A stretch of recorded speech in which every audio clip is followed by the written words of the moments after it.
Duka menyelimuti keluarga besar TNI Angkatan Darat. Salah satu prajurit terbaiknya, Praka Amin Nur Rohman, gugur diserang oleh kelompok kriminal bersenjata atau KKB Papua di Kampung Moyeba, Distrik Moskona Utara, Kabupaten Teluk Bintuni, Papua Barat pada Sabtu 11 Oktober.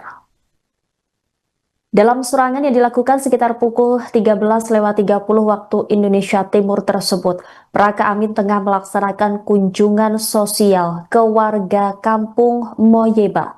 Saat itu, Praka Amin bersama anggota Satgas Yunif 410 Alugoro sedang kegiatan sosial dan perbaikan jembatan di sekitar pos Moyeba.